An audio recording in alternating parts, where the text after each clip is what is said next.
नमस्कार। मनुष्य को, प्रत्येक हिंदू को रामायण में एक कांड है, सुंदर कांड, उसका पाठ जरूर करना चाहिए।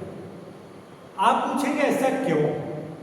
रामायण में जो सुंदर कांड है वह नाम से ही प्रतीक होता है कि यह सबसे सुंदर है।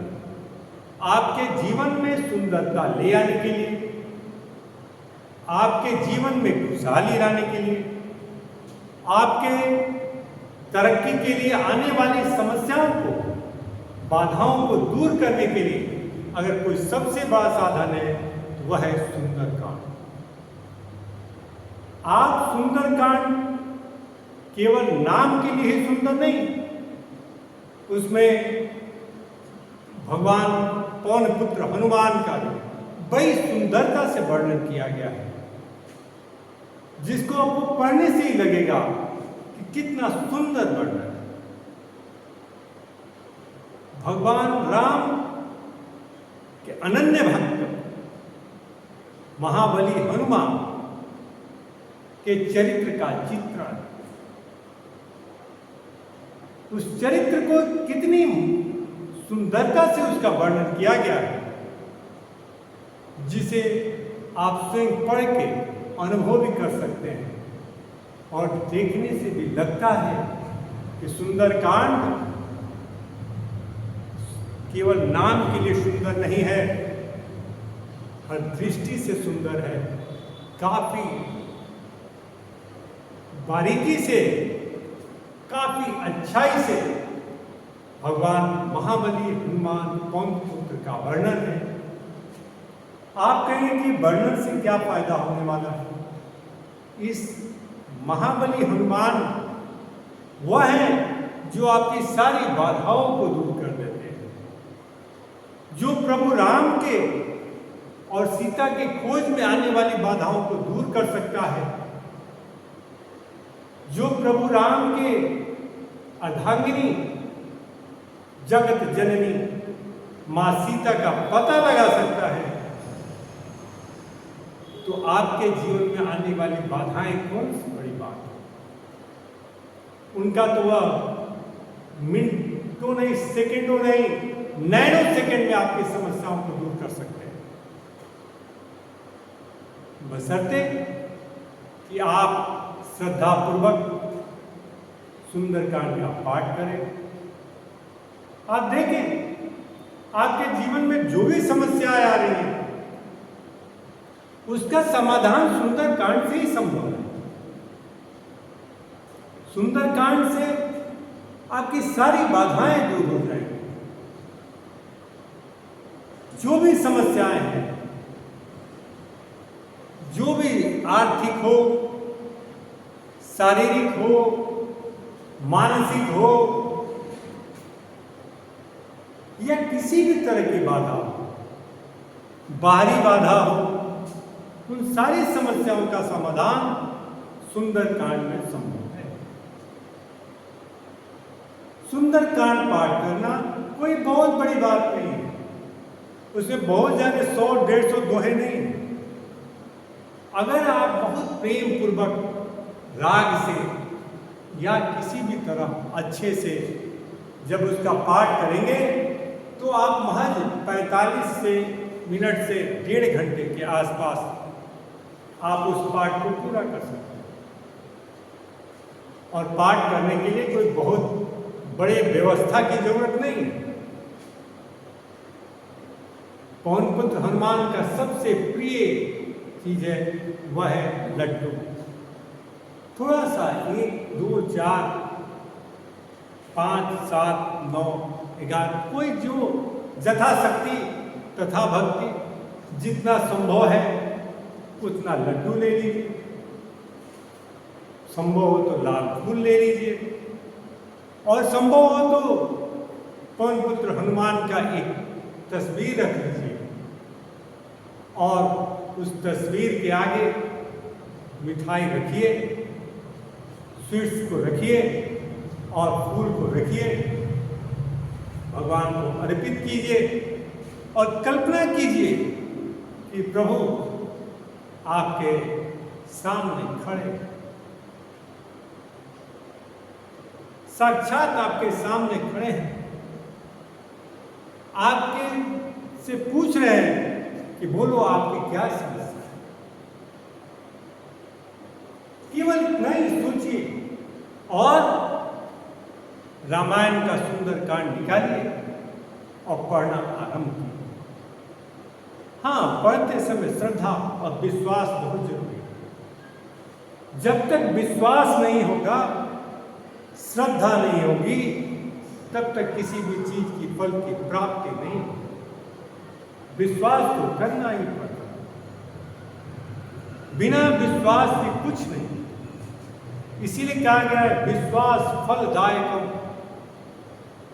जब आपको विश्वास होगा, प्रभु को भी आप पर विश्वास होगा। यदि आप विश्वास नहीं करेंगे तो प्रभु आप पर कैसे विश्वास करेंगे? इसलिए आप विश्वास कीजिए और सुंदरकांड का पाठ आरंभ कीजिए। आप आरंभ कीजिए और लक्ष्य की प्राप्ति कीजिए और स्वीट चढ़ाइए, फूल अर्पित कीजिए और सुंदरकांड का सुंदरता से, श्रद्धा और भक्ति से, अंदर से उसका पाठ आरंभ कीजिए। जब पाठ समाप्त हो जाए, प्रभु से अपनी इच्छा कहिए प्रभु तुम्हें ये सहारा हो, तुम्हारे बिना मेरा कौन है। जब तुम पुरुषोत्तम राम, प्रभु राम की समस्याओं को दूर कर सकते हो, जग जननी का पता लगा सकते हो, अहिरावण का वध कर सकते हो, विभीषण को रास्ते पे ला सकते हो, तो हमें क्यों नहीं हमारी समस्या को दूर कर सकते। ये सारी बात कहिए प्रभु से। प्रभु भी चाहते हैं कि आप कितना उन पर विश्वास करते हैं, कितना आप उनसे श्रद्धा रखते हैं। और श्रद्धा और विश्वास से ही सब कुछ संभव है। आप सुंदरकांड पढ़ के तो देखिए। मैंने तो बहुत बार इसका इस्तेमाल किया है और मैं उससे समस्याओं से बाहर भी निकलता हूं। कुछ लोग तो ऐसे हैं जो हर शनिवार या मंगलवार को सप्ताह में एक दिन सुंदरकांड का पाठ घर पे करते हैं और यही पाठ है जो करने से आपका की तरक्की ही संभव है। आप में कभी कोई बाधा नहीं आ सकती और इसके लिए कोई बहुत व्यवस्था की जरूरत नहीं पड़ती। मैंने बताया कोई ज्यादा नहीं, 2 लड्डू ही संभव हो तो फिर मिल जाए तो अति उत्तम, नहीं हो तो भी अति उत्तम। प्रभु फूल के, आपके फ्रूट्स के, आपके मिठाई के लिए ललायत नहीं। अगर आपको मिठाई व्यवस्था हो गई, फूल व्यवस्था हो गई, अति उत्तम। नहीं है, नहीं व्यवस्था हो तो सर्वोत्तम। इससे कोई चिंता की बात नहीं, क्योंकि प्रभु न लड्डू खाते हैं और न फूल लेते हैं। वह आपके श्रद्धा विश्वास को देखते हैं। वह तो भाव के भूखे हैं। भाव से आपने जो कह दिया, जो दे दिया, प्रभु उसे ही अर्पित कर दिया, उसे ही स्वीकार कर लेते हैं, उसी स्थिति में स्वीकार कर लेते हैं। वो तो कभी प्रभु नहीं आके कहते कि हमें इतना चीज चाहिए, ये चीज चाहोगे तभी हम तुमको ये करेंगे, ऐसे पूजा करोगे तभी तुम्हारी इच्छा पूर्ति करूंगा। ऐसा तो प्रभु नहीं करते।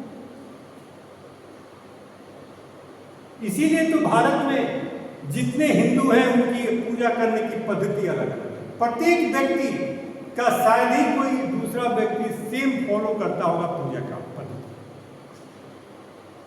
कथा तो है नहीं कि ब्राह्मण देवाय कथा शुरू कर दी। आप जैसे प्रभु को याद करें, घर के अंदर एक फोटो रख लीजिए, चाहे पूजा रूम में फोटो रख लीजिए। बहुत सारे घरों में पूजा रूम नहीं होते, तो क्या वहां पूजा नहीं होती? वहां भी पूजा होती। आप जिस बेडरूम में रहते हैं, बहुत लोग आजकल शहरों में एक रूम लेके रहते हैं, तो क्या पूजा नहीं करते? क्या वह सुंदरकांड का पाठ नहीं कर सकते? क्यों नहीं कर सकते? आप अपने बेडरूम जिस रूम में रहते हैं वहीं पे फोटो रख लीजिए, संभव नीचे चादर बिछा लीजिए, अच्छा तो है कि कंबल बिछा लीजिए और शुरू हो जाइए। प्रभु वहीं उपस्थित हो जाएंगे। प्रभु तो इंतजार कर रहे हैं कि वो मेरा भक्त कब मुझे बुलाता है। आपने याद किया नहीं कि प्रभु उपस्थित हो गए।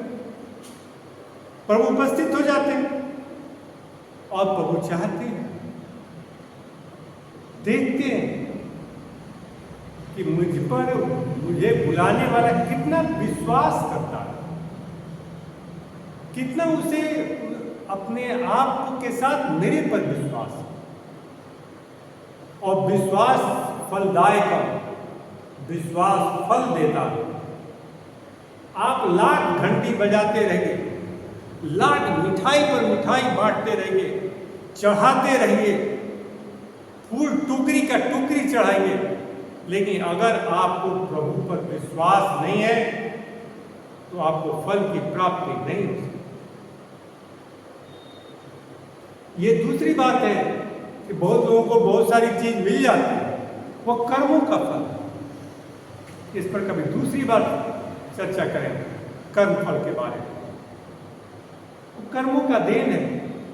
जो लोग कुछ नहीं करते हुए बहुत कुछ प्राप्त कर लेते हैं, ये सबके लिए संभव नहीं। निर्भर करता है कि आप पूर्व जन्म में क्या करके आए। अगर आप पूर्व जन्म में कोयला दान करेंगे तो क्या इस जन्म में हीरा मिल जाएगा? नहीं। पूर्व जन्म में हीरा दान करेंगे तो ही हीरा मिलेगा। तो पूर्व जन्मों का भी कर्मफल आदमी भोगता है।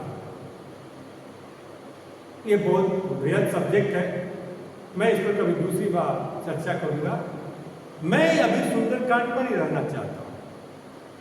तो सुंदरकांड जब आप पढ़ेंगे तो आपको भी लगेगा कि कितना सुंदर कांड है, कितना सुंदर प्रभु का चैत्य चित्रण है। कैसे प्रभु पुरुषोत्तम राम, भगवान राम की समस्याओं का निदान कर देते हैं। और इतना करने के बाद भी प्रभु ये नहीं करते कि मैंने किया।